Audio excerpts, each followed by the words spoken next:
Señores y señoras, tengan todos y todas muy buenas tardes. A nombre de la Pontificia Universidad Católica de Chile, de nuestra facultad del doctorado en Arquitectura y Estudios Urbanos, les damos la más cordial bienvenida a esta nueva sesión del programa La Ciudad y las Palabras.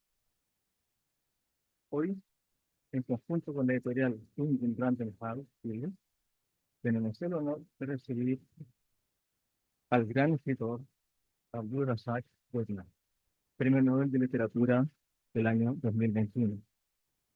Nació en Ciudad, llega a Gran Bretaña a los 18 años. Su principal interés académico es la escritura postcolonial y los discursos asociados con el colonialismo, especialmente en lo que se refiere a África, al Caribe y la India. Destacan sus novelas Paraíso, del 1994, que fue preseleccionada tanto para el premio Booker como para el premio Oscar. Por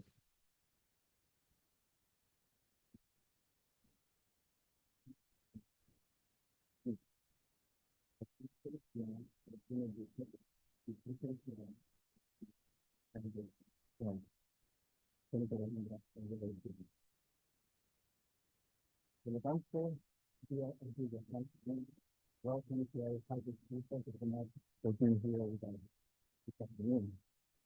saludamos a las autoridades que nos acompañan.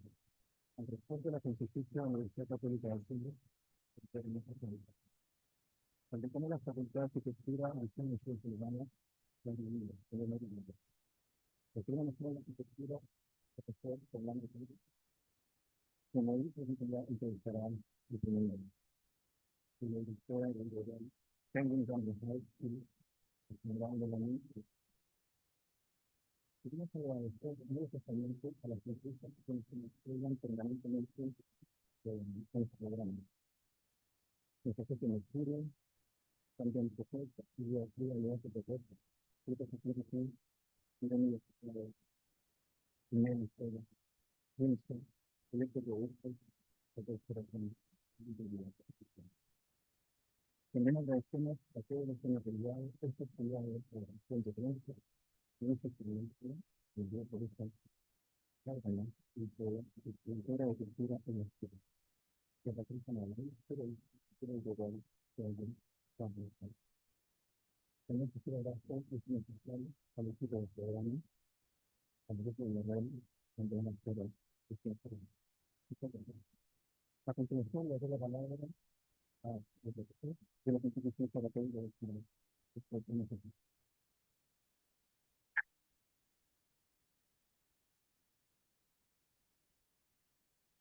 Ya, muy buenas tardes. Muchas gracias, Pedro, por esta introducción. Me sumo a los vocativos que ha presentado el director del programa de doctorado, profesor Pedro Alonso, pero saludo muy especialmente a quien nos visita hoy día, el Premio Nobel de Literatura, Abdulrazak Gurnah. Thank you so much, professor. Thank you for being here. A pleasure for us, an honor. Y también saludo al profesor Fernando Pérez, Premio Nacional de Arquitectura, y quien va a conducir esta conversación. A todos y todas que han sido mencionados previamente. Es una alegría para mí reencontrarnos en este nuevo ciclo de la Ciudad de las Palabras, esta vez para asistir a esta entrevista que hará el profesor Fernando Pérez a nuestro gran invitado Premio Nobel de Literatura 2021, Abdulrazak Gurnah. Un honor y una alegría poder compartir tanto con él, novelista tanzano, radicado desde su adolescencia en el Reino Unido, y de una sencillez tremenda que queda en evidencia cuando recibe el llamado telefónico del secretario permanente de la Academia Sueca para informarle que él es el nuevo Premio Nobel de Literatura. El incrédulo piensa que es una broma. Gurnah es doctor por la Universidad de Kent y profesor emérito de esa casa de estudios. Ejerció su docencia en literatura inglesa y postcolonial por más de 30 años. Autor de numerosos cuentos, ensayos y una decena de novelas. Quisiera destacar Paradise, preseleccionada para el Booker Prize, como se dice, Costa, y el Costa Book Award, The Section by the Sea, también seleccionada para el Booker Prize y preseleccionada para el premio de Los Angeles Times en Estados Unidos. Comienza a escribir a los 21 años y aunque el swahili es su lengua materna, el inglés claramente es su idioma literario. En sus obras, como se ha dicho, trata temas como la migración, el desarraigo, el colonialismo, que tienen relación con sus propias vivencias. Él ha dicho previamente, yo soy un refugiado, un solicitante de asilo. Dejó su natal Zanzíbar en Tanzania debido a una revolución dictatorial y migró a los 18 años al Reino Unido. Luego de recibir este premio Nobel de Literatura, su obra despertó gran interés, lo que ha permitido un espacio para hablar de estos temas que son realmente relevantes. Como él mismo ha dicho, cito, es la vida que he vivido y las experiencias que he tenido lo que han influido en mi escritura. Aunque dice, no creo que tu experiencia vital sea lo que construye por completo lo que podríamos llamar tu vida imaginaria o imaginativa, cierro la cita. Sin ir más lejos, uno de los motivos esgrimidos por el jurado para otorgarle el Premio Nobel de Literatura fue la conmovedora descripción que hace en sus obras de los efectos del colonialismo en África y de la suerte que corrieron los refugiados en un espacio marcado por diferentes culturas y continentes. Una ha manifestado que escribe no sobre lo que quiere escribir, sino que lo que le resulta necesario escribir. Sobre Zanzíbar, por cierto, y también sobre otros lugares como el Reino Unido y hasta países que incluso no conoce, pero que logra imaginar. El ciclo La Ciudad de las Palabras nos invita justamente a conectar la literatura con el entorno, con la ciudad, con los espacios que habitamos. Creemos que es posible, a partir de esta mirada de los escritores y cineastas, propiciar una reflexión, un diálogo sobre el impacto en la ciudad y el territorio, y ese impacto en nuestras vidas y cómo este se muestra en expresiones artísticas como la literatura y también el cine. Agradezco su visita a nuestra universidad, a este ciclo, y felicito al programa de la Ciudad de las Palabras, en la persona de Loreto Villarruel, en la persona del director del doctorado, profesor Pedro Alonso, también la persona de Fernando Pérez, que ha sido extraordinariamente importante en el desarrollo de este programa. Los felicito por promover estos espacios culturales y literarios que también nos hace a todos, a todas, y que por eso se llenan siempre estos auditorios, este espacio de encuentro, de literatura, de cultura. Muchas gracias a todos, muy bienvenidos.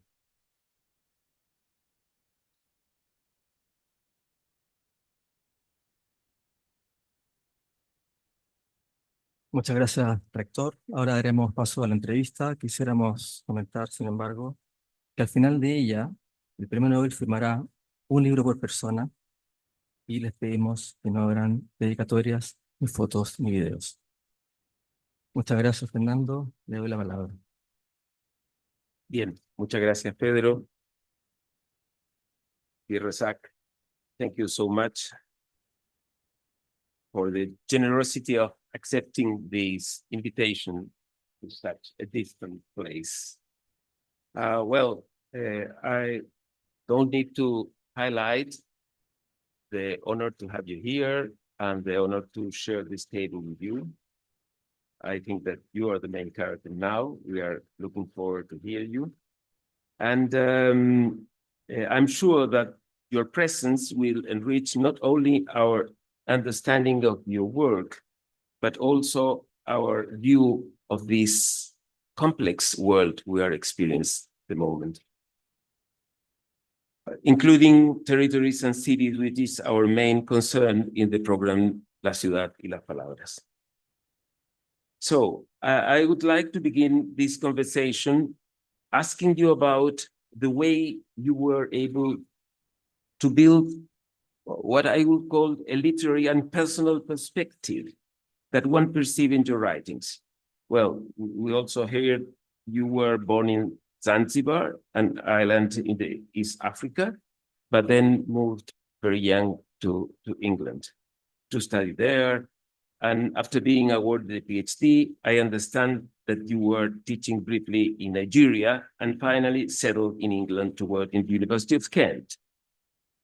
How have you experienced this process and how does it influence your literary production? Africa seems to be in the center of all your creative and academic work. Has it been crucial for you to write about Africa, about your country, your homeland, and your first cultural environment from a certain distance? Okay. Well, thank you very much, first of all, for the welcome. Most of it I couldn't understand because I was disentangling the cables. Yeah? I've now succeeded, so from now on, I will be able to follow what's going on. And also, thank you very much for the invitation to be here, and thank you very much for the younger member of the audience. I will take those little yells and cries as encouragement, like, you know, keep talking, and not the other way, not be quiet. Yes, you know, that summary about where I was and so on. I think by the time I finished my writing, my PhD, which was about 1980 or so. All right, okay. I had been away from Zanzibar for about 13 years, something like that. I did my PhD on West African fiction, partly because that was really the significant African fiction at the time. For some reason, I don't know what the explanation for these things are, but that period just after or just before and just after independence for most African countries, which was early 1960 till maybe 1966 or so, that period produced a most brilliant group of writers. Most famous of all of them all, of course, would be Chinua Achebe, Wole Soyinka, Ngugi wa Thiong'o, Nuruddin Farah, and all of them appeared at the same time. But the majority of them were from West Africa. So it seemed a good decision to, as it were, you can't do a PhD on the whole world, but so it had to be like that. So this seemed a good way of limiting the area of study and research. So by the time I finished, you know how it is when you spend so much time researching an area or researching a particular, literature. I really wanted to go there in that part of Africa because I didn't know it. And I really wanted to go to Africa. In my innocence, I was thinking, just like you are, I will go back to Africa. But of course, Africa is a very, very big place. But I was thinking like that. I would love to go back. And a fellow student was from Nigeria. He was a member of staff in a university in Nigeria, in Kano, in the north. And he obviously spoke to the head of the department and said, he's all right. So they offered me a job. So I went to Nigeria and realized that Africa is a big place because it was nothing like where I came from. It was something completely different. So what did I learn from that? I learned that in the first place. I learned to understand that even if I'd known it, I would not have appreciated how different Nigeria, say, was, or that part of Nigeria, even let alone Nigeria, that part of Nigeria was from what I knew. Right? So that was a big learning thing to understand that and to kind of overcome the sense of disappointment and even sort of slight revulsion. Who are these guys? This is not as it should be. But then you learn that these are the differences. So I learned that. When I finished my contract, I was quite keen to return because, to be perfectly honest, my family and my children couldn't really settle there. So right, let's go to England, try again. But by that time, Margaret Thatcher was the Prime Minister, and Margaret Thatcher was just destroying British universities in that period, particularly Department of the Humanities. So they were being closed down. Nobody was being hired. People were encouraged to go and do something useful instead of teaching literature or something silly like that. So then it took a while before, I mean, I think by that time given up the idea of returning to academic life. But because it was such a dire situation for humanities department. But then the University of Kent, where I'd done my PhD, said somebody there apply for this job. So I did, and then I stayed there for 35 years after that. So let's talk about this African complexity a bit, and a bit about East Africa now, which Okay. is in all your creative work. Anyway, I was so surprised. I have to admit, and I was totally ignorant about that. So I was surprised by those connections you described from East Africa to Asia, and even especially to India. So in many of your novels, there are Indian people as characters there. How was that happening? And is that even today this way? Well, absolutely. That's the reality of these connections, which are ancient connections. In fact, more and more we find, or rather archaeologists find, that these connections are even more ancient than they knew. I'll give you a recent example, about a year ago anyway, that was, there's an archaeologist, British actually as it happens, his name is Mark Horton, who's published quite a lot. So if any of you are archaeologists, interested archaeologists, you can go look up Mark Horton. And he's been doing archaeological work on the east coast of Africa for many years, maybe 30 years or so. I remember going there in 1989, and somebody said, "Oh, when you get there, you must look up Mark Horton." So he was already at work then. Anyway, recently, he told me himself actually, but because we spoke on the phone, and his most recent dig is actually in the town, and there's an old fort in the town, and something collapsed. So, archaeologist, perfect situation for an archaeologist. A wall collapsed. Okay, don't rebuild it. Let me have a year or so to do a dig here.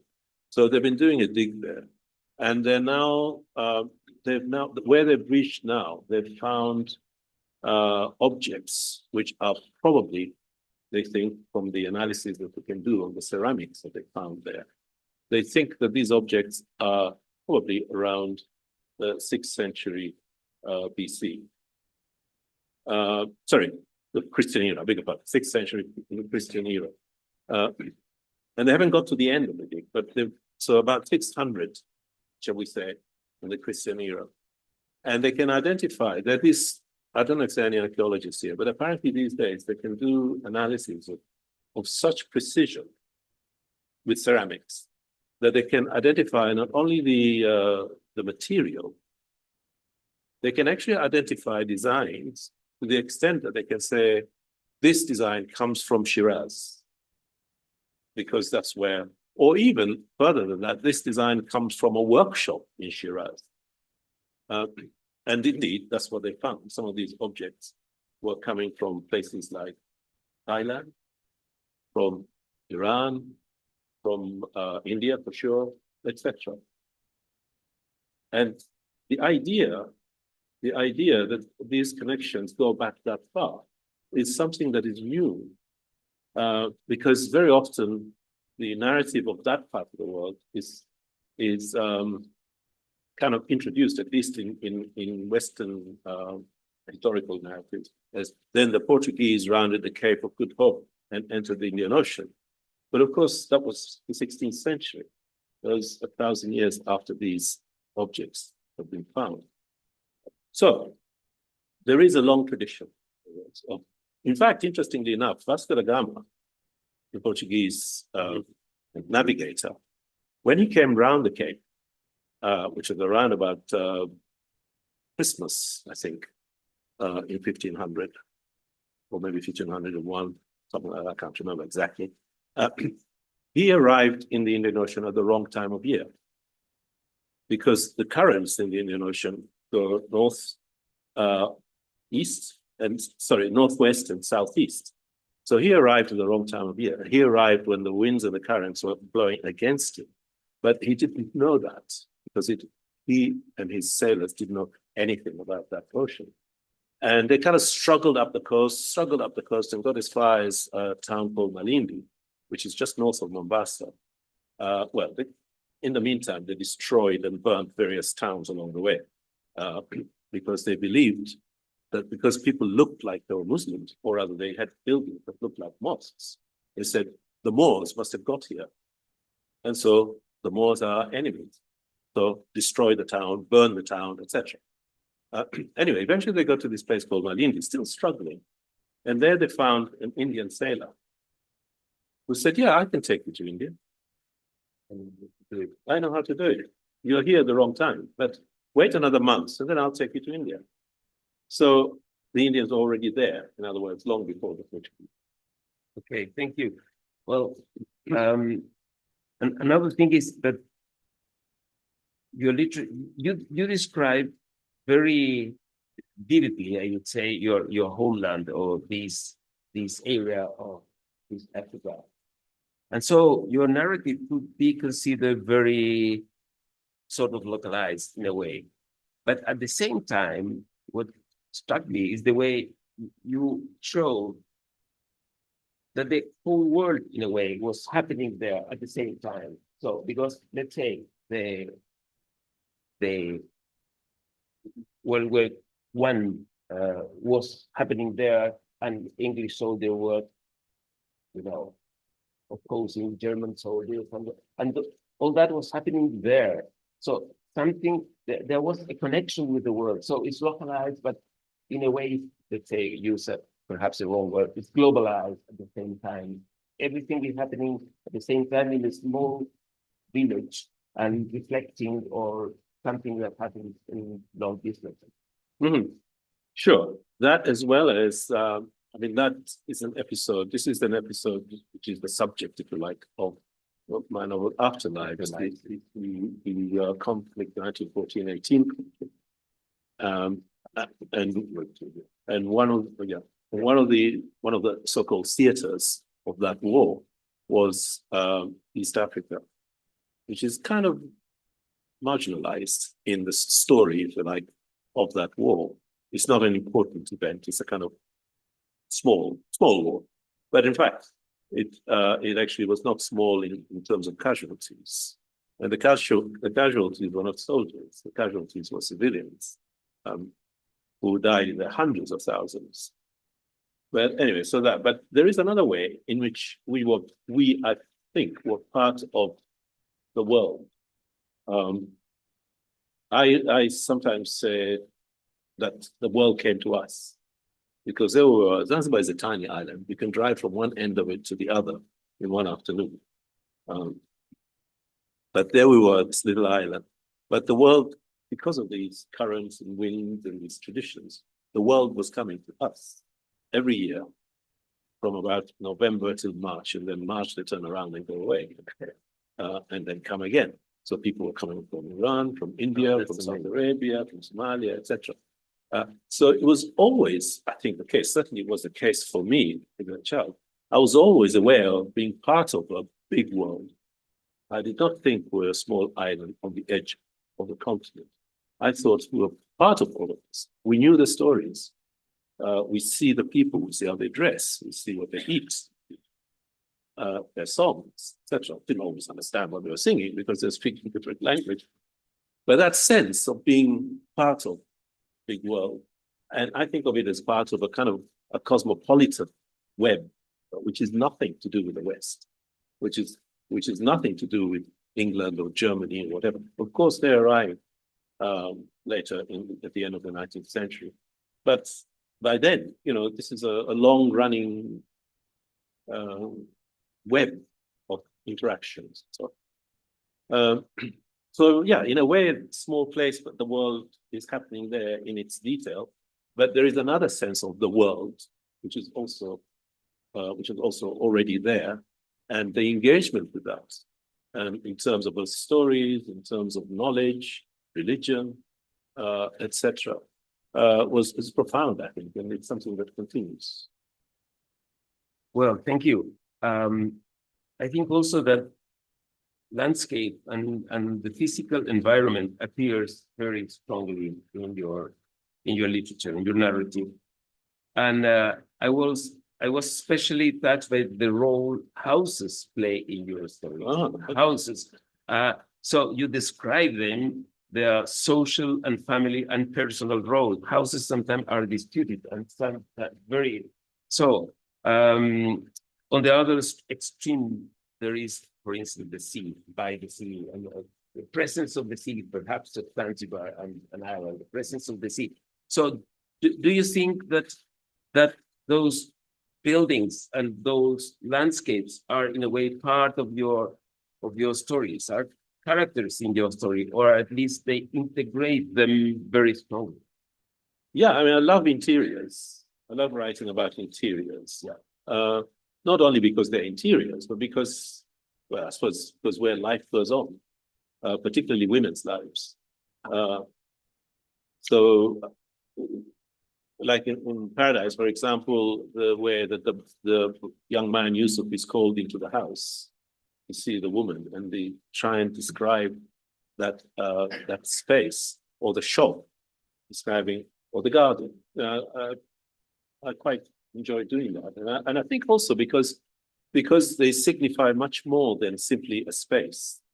In respect of Paradise, they signify also a contrast to that big open landscape that the journey is going to take place in. So there is that big open landscape, and then there is this almost claustrophobic space in which the women live in, and that shop, little box of a shop, and then the garden is a place of, you know, great creativity.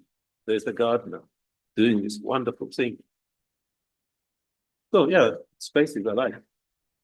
Okay, let's shift a bit to your stories and your narrative strategies in a way.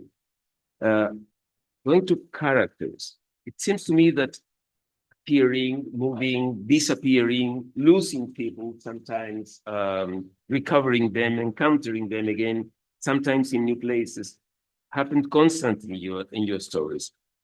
I think also character tells stories within the story. So it reminded me my own experience when I was a child. I was living in rural places, and people normally was telling stories. And this way of transmitting something, experience or something, is very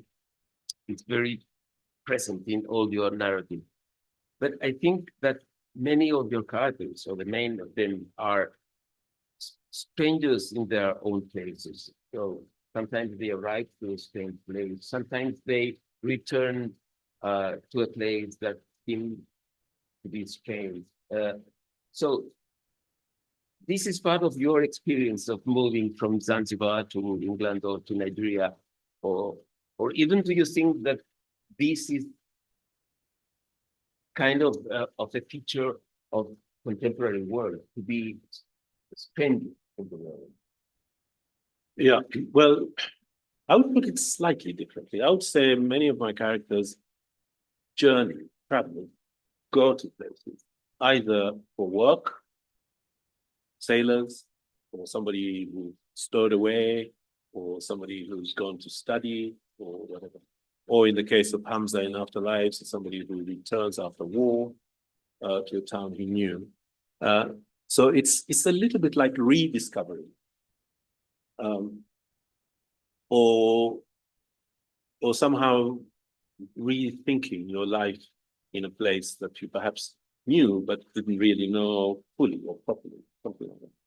So in The Last Gift, for example, I don't know if you got as far as The Last Gift, because they're all 10 books, so you don't have to read all of them. But there's somebody who in his old age is kind of forced into returning, not physically returning, but returning in his mind, because he has to tell the story of how he left his home and so on.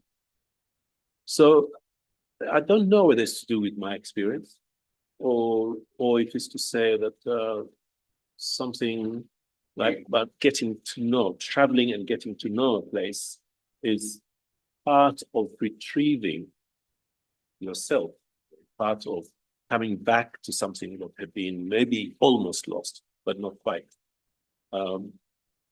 So many of those returns are ways of, I mean, in the case of Hamza, after the traumatic experience of war and being wounded in the war, and then it's also part of the process of retrieving himself, finding himself again, which he can't do on his own. Yeah. He has to, I mean, this is where, I guess this is where empathy and sympathy and love come into it, or kindness or whatever. That it's not possible to do these things on your own. There has to be that connection with others in order to be able to make your way back from the traumatic experience. Okay, and I think another way this tension between the local and the global appears in your novels is specifically referred to culture and literature. I felt deeply moved because of that. In one of the scenes, I think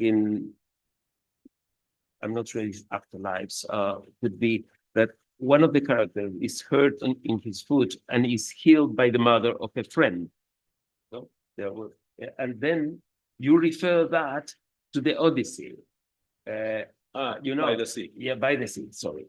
When the hero returning home is recognized because of the scar by the old goddess, and then also is also moving the way Hamza during the war learns German to read Schiller, and then he can translate a bit the Quran.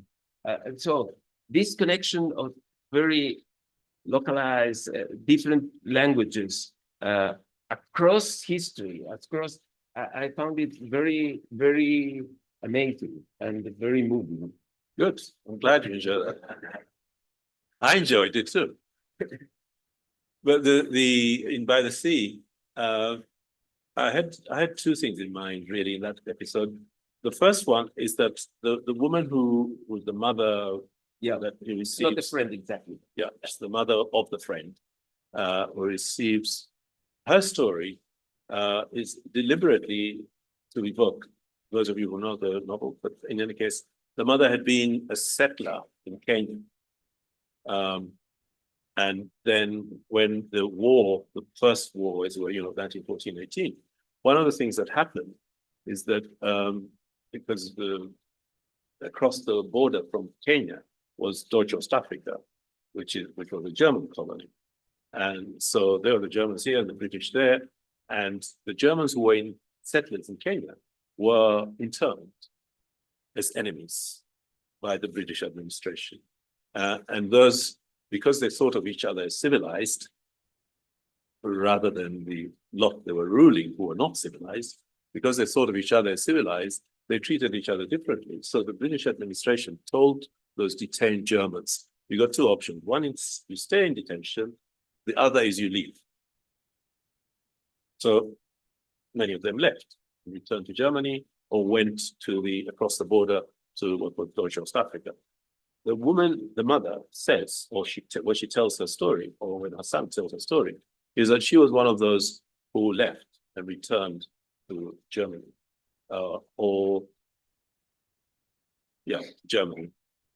I think it was Austria, actually. I can't remember, but one of them. But anyway, she returned. But at the time when the character goes to her house, that part of Germany has now become GDR. They've become East Germany again. So in a way, is to say, here she was first a member of a colonizing culture. Here she is now a member of a colonized culture. So that colonialism is not just something that happens in Africa. Well, that colonialism was happening there in Europe as well. And here she is, but she doesn't see it. She doesn't see herself as somebody colonized. In any case, she arrives, the young fella, that novel, and he had cut his foot He was wearing very, very silly shoes, very thin sole, and he must have stepped on a piece of glass. So he's cut, and she takes the shoe off and washes the blood. And of course, that has many meanings. Yeah. Many meanings in both in Christianity, but also it has many meanings for those of you who know the Odyssey, because this is how Euryclea recognizes Odysseus when he's returned, because he's got a scar on his foot. And so she says that, she remarks on that. I love doing that kind of thing. Yeah. You know, because it's fun to do, and it's also fun for the reader. If you, like him, you recognize, I think this is an episode from the Odyssey. Great. Yeah, another, let's say, could be strategy used in some of your novel is this kind of counterpoint, I would say, between points of view and perspectives. For instance, in the first section of the session, each chapter of the book is dedicated to one character. So the name of the chapter is one character. So therefore, one is able to complete the story piece by piece, connecting different perspectives.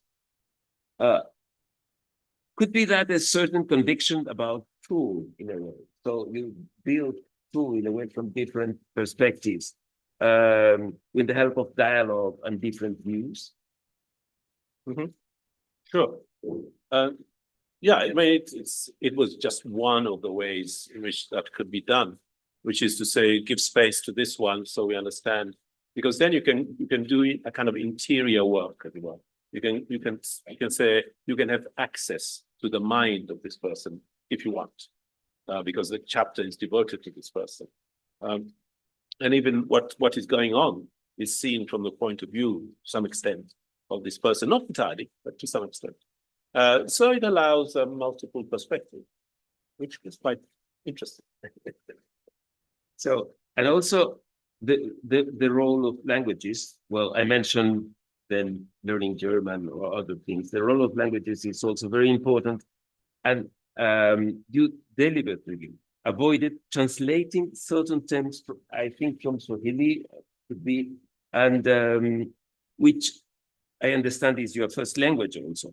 So what's the reason for that? Do you think that there are some words which are impossible to translate, or how these sounds, which your readers are not able to understand, transmit something which is at the same time subtle and mysterious, I would say? Yeah, actually, all of those things. No, I don't mean, I don't know why you're laughing, but it is all of those things, really.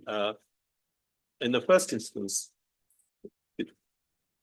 the society I come from is multilingual.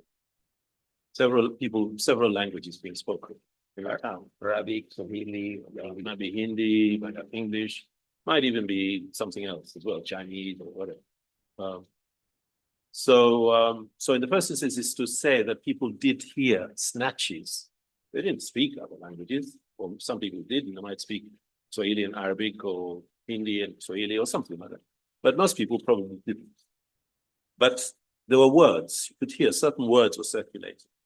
And we knew those words. So it's something like that to reflect that in the first instance, to reflect something of that. And your observation, I think, is also accurate, that there are certain words for which there is no equivalent. And this would be true of almost any language or any culture, should I say. There are certain words or certain practices for which there isn't an English word, because they don't do it quite like that. And the example I use is which occurs in several books, when a name is preceded by the word Marehemu so-and-so, Marehemu so-and-so, which means actually it's a kind of shortened form of God's mercy on this person. And it's usually used, almost always, of course, it's always used to precede the name of somebody who's passed away. So you would say, Marhamu Salim, Marhamu Baba, which might say, God have mercy on Father, something like that. And it's translate that into English. It sounds like you're giving a sermon. May God have mercy on my father. Well, and if you say my late father, it doesn't have the same respect. It doesn't sound respectful to say that. So, in other words, you use a word like that, both to ask for God's mercy on this departed person, but also to show respect for this person. When you say the word to other people, it's like a title. There's no way of doing that in English without kind of writing a phrase or putting a footnote or something like that. So just leave it there. What does it mean? I don't know. And if it doesn't actually make itself clear because it's used 2 or 3 times. Yeah. If it doesn't make itself clear, then it's a pity, it's a loss. But what I try to do is either to use it 2 or 3 times so that its meaning becomes clear in practice, or to have somebody remark on it. It's a way of learning languages in a way. Because you learn a bit. You're not going to learn a lot of language, but it's all right. Sometimes you don't know how to pronounce them. That's another thing. And there's a third reason why I leave those words there like that, because sometimes it seems to me it establishes that we're not talking about London. We're talking about somewhere else where words are used. When you remember, I don't know whether it was with you, but in any case, I've said this several times. I was reading when I was a child of 13 or so.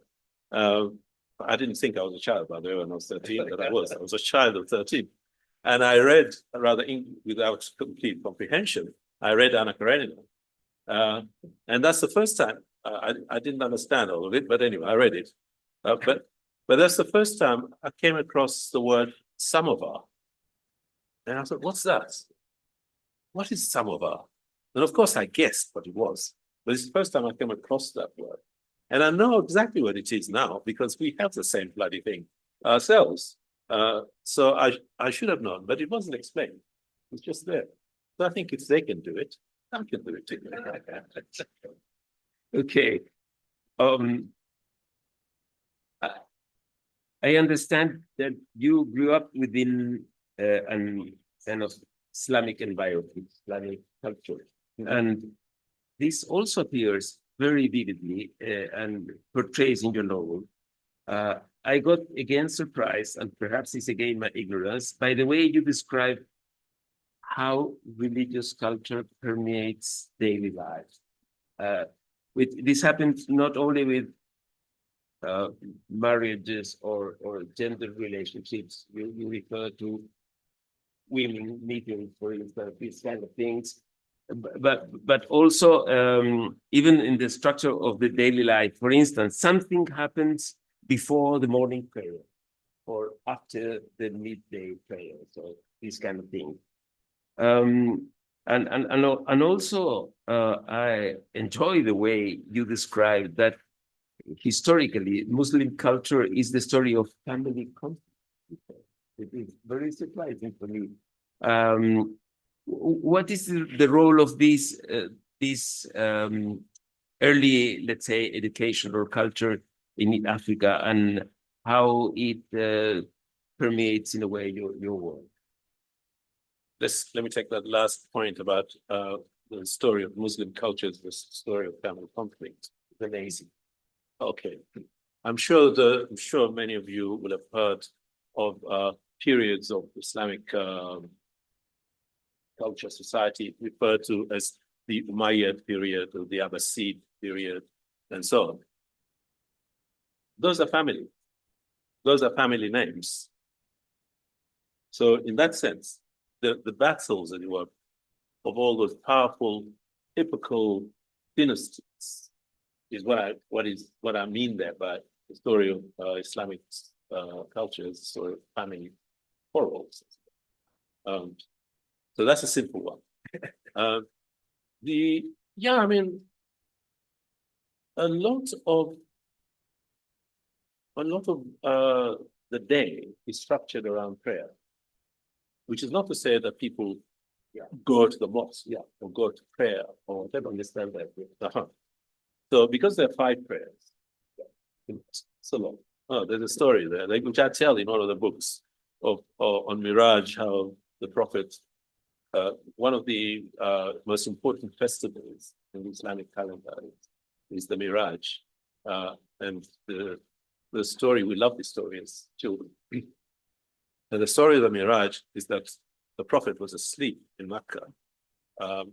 And the angel Gabriel, who was the one who visited him, and who, in fact, delivered the Quran to him.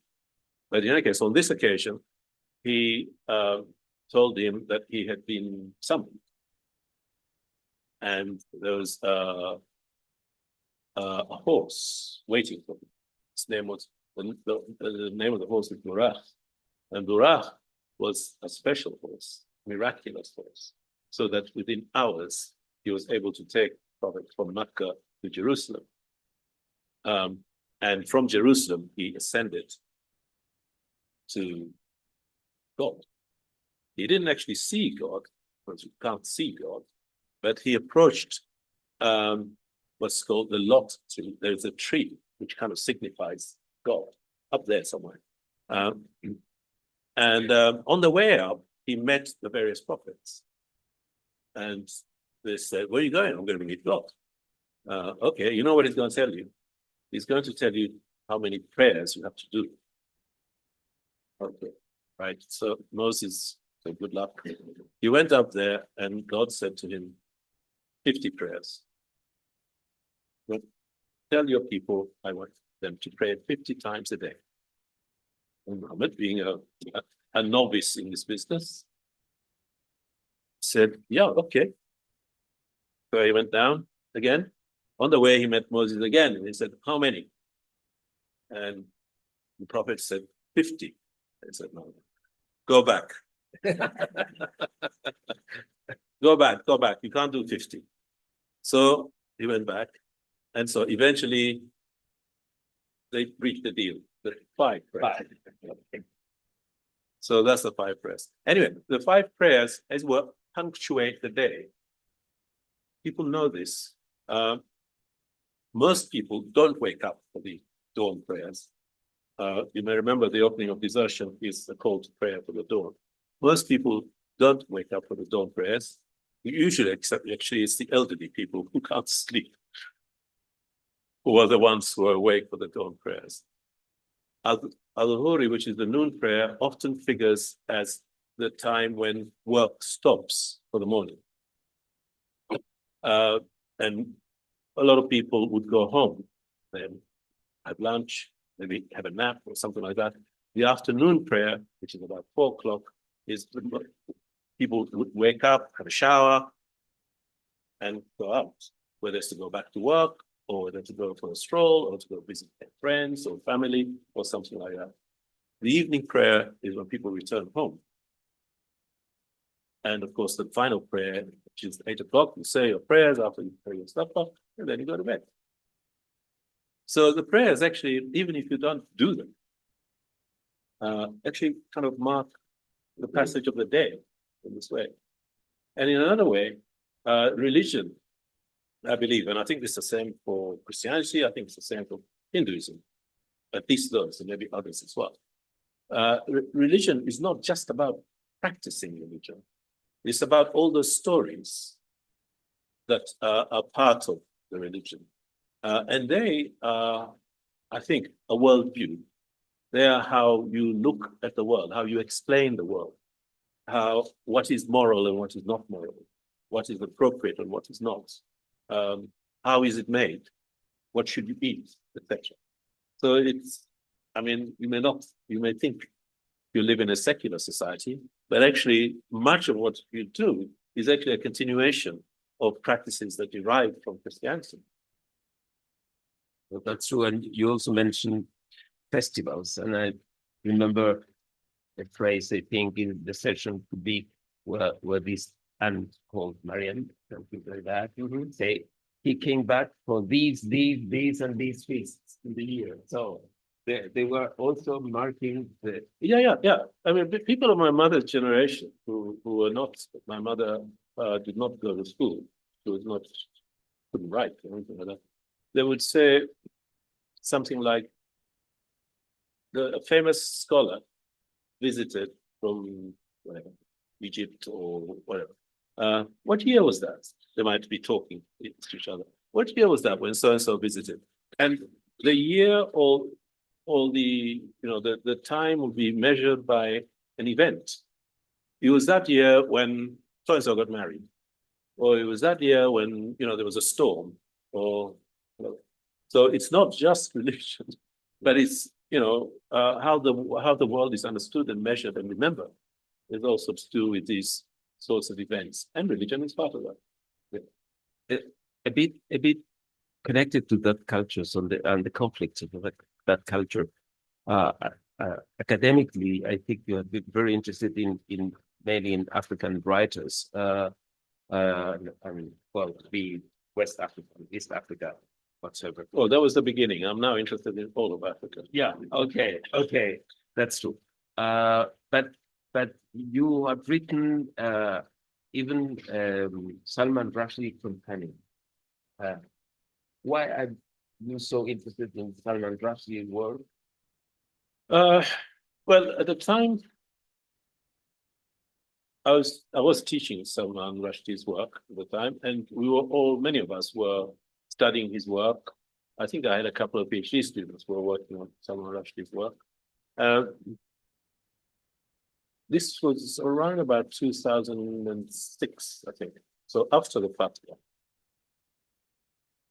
And there was a sense in which it was important, I think, to show solidarity. And it wasn't, I didn't write the book, I edited the book. I wrote one of the essays, and I invited other people who were also interested in his work and teaching his work to contribute to that collection. And Cambridge University Press did the book. Usually Cambridge University Press, they do that series of a companion too, meant for undergraduate students and possibly graduate students who are just starting out. So it's not a deeply scholarly work, but it is work that engages with the writer whole oeuvre. But most of the writers would be classical writers who are no longer with us. Conrad, say, for example, has a book, as a companion like that. Or it might be T.S. Eliot or whatever, that kind of thing. Very well established writers. So it was a bit of a surprise that they wanted a book like that for a living writer. And I think they too were doing it as a way of showing solidarity. So that's the explanation. Okay. It's not. I do admire his work, but the reason was also to do with actually not trying to evade him because somebody is trying to kill him or something like that. Thank you. Well, you are not only a writer, but also an academic. So in our own way, teachers and students, we need to write in the university. We are forced to write. Thus, we look at writers in a way as models. We admire writers in a way because they have this amazing capacity to produce text. It's not so easy sometimes. How have you been able to combine your academic tasks with your creative writing? I'm curious about that. Do you have a special formula for that? No, no special formula. I think I have a deep interest in both. I was actually writing my PhD at the same time as I was writing my first novel. Not exactly at the same moment, super. Same period. Well, the same period. So, in those days, most of my week would be on the PhD, but the weekend would be for the novel. And I think when I was when I went to Nigeria, I had already written my first novel by then. So I think when I was doing my first academic job, teaching job, I was writing my second novel. So it's always been like that. So I don't know. I've always done that. I've always wanted to do both things. Even at the point when I decided that I wanted to go on to do academic work and possibly to become an academic, to teach at a university, I was an undergraduate, which is also the time when I thought, when I started to write fiction, and I thought, if it's possible, I would like to do both of these things one day. And it was. So, so perhaps it's only amazing capacity and talent. There is no formula for that. So to begin with the question from the public, can you tell us a bit, what are you writing now at the moment, or what are you planning to write? I finished a book a little while ago, which is going to be published in English in March, but I understand it's going to be published in Spanish in October. Okay. Next year. Yeah. So there's a book coming. I've just started because this has been a very busy time. Yeah. Coming to meet you all, which is very nice, but it Takes time. it takes a little bit of time and effort, and also meeting other people and etc. But nonetheless, it has been possible to put time aside and say to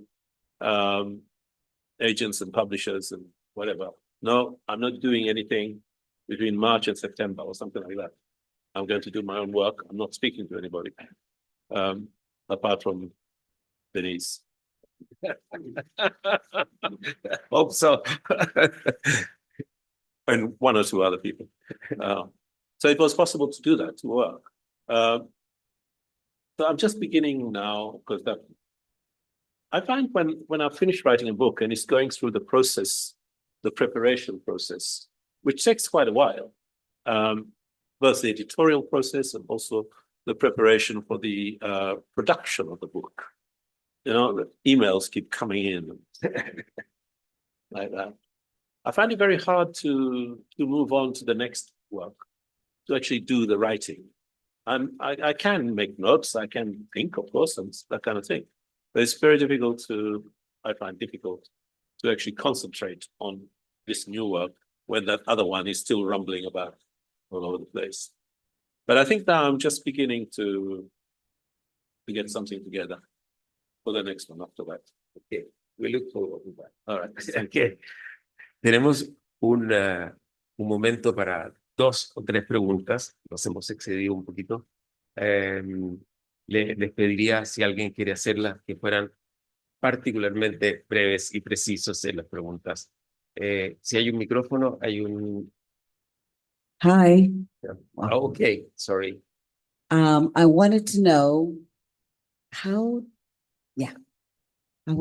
did your life change after the Nobel Prize? In all aspects, not just as a writer, but as a person. For good or for bad. All right. We're only going to allow 10, 15 minutes for questions and answers. No, my life has turned out quite well, thank you. It was, of course, a wonderful thing to be awarded the prize. And the result of it is, of course, new editions, new publications, new readers, and all of that. So what has changed mostly is having to kind of meet that obligation. I see it as an obligation to readers and to publishers and whatever. If a publisher in a big market, shall we say, says, we're publishing 2 of your books in March, can you come and just spend a couple of days here? Then I think it's reasonable to say, yep, okay, I will. I'll come. because then you not only meet them sometimes, and you get to meet them and get to know them, the publishers, but you also meet readers, and you get to visit different countries as well. One of the little perks of being a writer, and it becomes a much bigger perk when you get awarded a Nobel Prize, because you visit a lot of countries. But yeah, so it's changed like that. But as I mentioned a moment ago, the work of a writer is to write, as I see it. So you have to make sure that it's possible. I had to make sure that it's possible to create a space to do that. Thank you. Hello. I don't know if this is your first time in Chile, but I would like to know what are your thoughts about our country compared with I don't know, Tanzania or the East Africa. What have you seen that that have called your attention since you are here? Okay, one of the things I should have said in answer to the first question, one of the things about being awarded a Nobel Prize is that people think you're a wise man.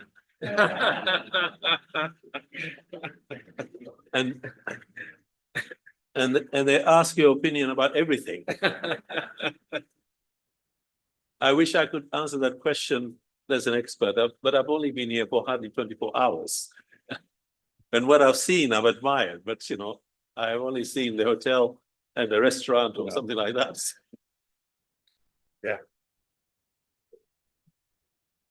Yeah. Professor Gurnah, thank you for being here. I'd be interested in your stance regarding the controversy surrounding Joseph Conrad and his work. You mentioned him, initiated by Chinua Achebe in the 70s. Thank you. You mean the controversy in the sense of Achebe calling him a racist? I think he was wrong. And I was reading about a conversation that there's an academic called Dennis Walder, who teaches in the Open University, Professor Dennis Walder, who wrote a book called something like Modern, I can't remember. Anyway, he's very good. He's written this book, which is a kind of a very important textbook. But anyway, I was reading something he'd written recently, in which he says he interviewed Achebe and interviewed him on exactly that question. Do you really think Joseph Conrad was a racist? Because I don't think he's right. Which is not to say that there isn't racism in Joseph Conrad's writing, but it isn't something that you would pick out above other writers of that period. In fact, it's perhaps to misunderstand what Heart of Darkness is doing, to see it as a racist text, although there is racism in it. So Dennis Walder said to Achebe, I don't think you're right to describe Joseph Conrad as a racist, because if you remember, I think there's a phrase that he uses in that essay, which is that he's sorry? No, he says it's bloody racist, but there's another word that he uses. It's something like he's a thorough racist, something like this. A kind of an additional, he's not only a racist, a bloody racist, but there's something else. So apparently Achebe says, okay, how about if I take out the thorough? And just call him a racist. So, I mean, my position, I do read Conrad. I think I've read most things he's written and have taught his work and admire some of his work, not all of it. I think he does something extraordinary in that novella for his time, which is to actually see and show that colonialism is cruel, coercive, extractive, and inhumane. Now, you tell me another writer of that period, around 1890 something, who was writing about colonialism in that way. So within it, there are all of these references to the Africans, the inarticulate savage, the notion of the heart of darkness is at the center of Africa, all of those ideas, which are a continuation, if you like, of a conception of what Africa signifies and what Africans signify. But if you switch the perspective so that you say what Conrad is doing, he's not talking about Africans. He's talking about what the Europeans are doing. Then it perhaps is possible to see that what he's doing is something, well, unlike what any other writer is doing in 1899, I think.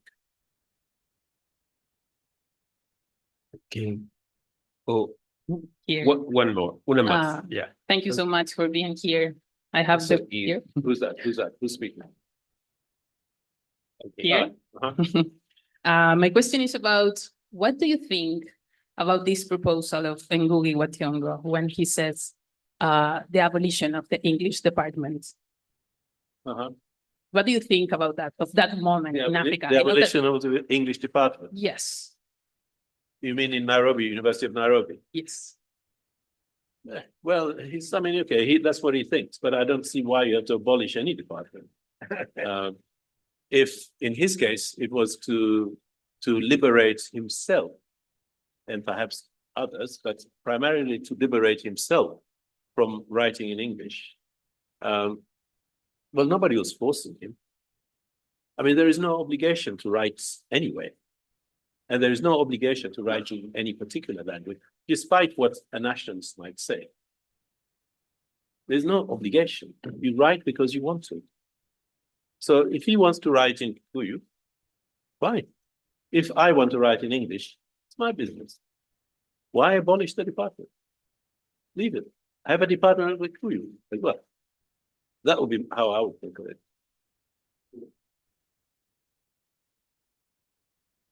La última entonces para cumplir con los tiempos.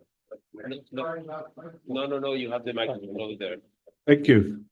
You mentioned Margaret Thatcher's role towards the arts in England. She's been widely admired in this country. Could you go a bit into that? And the second thing is, it's a question. In the post-Thatcher era, how were you treated as an African-born lecturer at Kent? Okay, That's it. all right. Well, if you admired Mrs. Thatcher, there are a lot of other people who admire Mrs. Thatcher. You may have your reasons.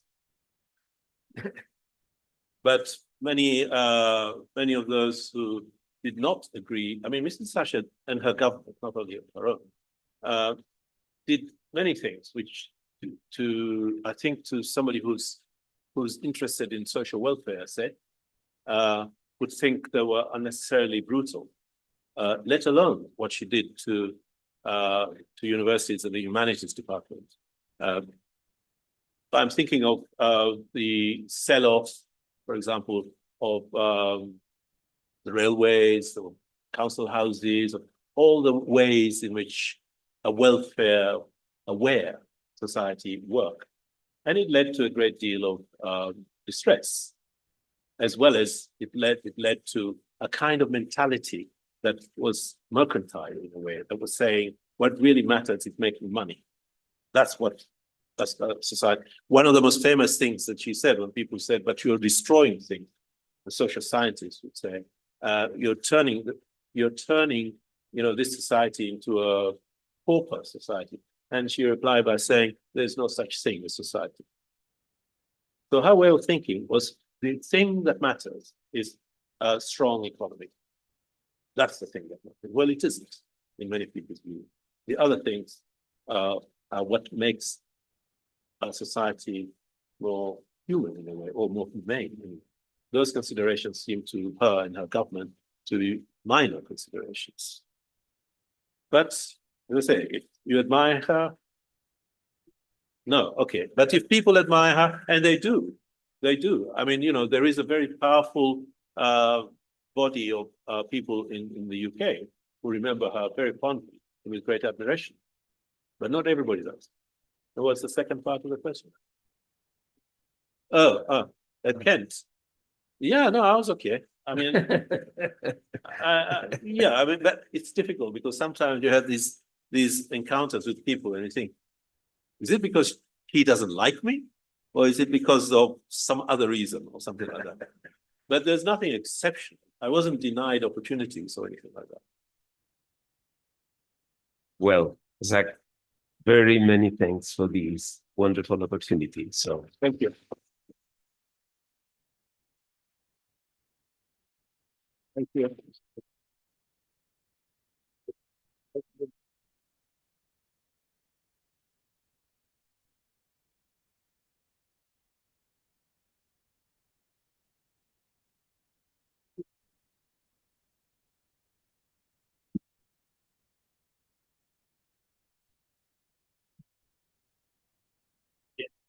Ordenadamente la firma del libro.